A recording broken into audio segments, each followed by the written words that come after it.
без енергетска независност и стабилност не можеме да ја развиваме економијата на начин на кој што ние имаме амбиција да ја развиваме.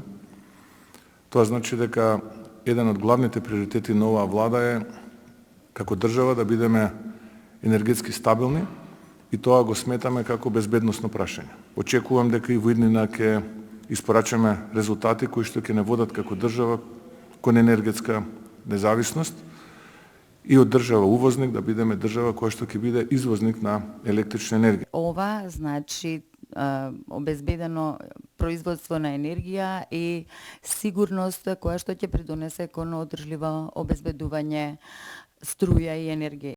Битола 3 ќе добие дополнителен капацитет со кој што ќе се произведат речиси 181 мегавати на почиста енергија и ќе се намалат голем број тони на емисии на CO2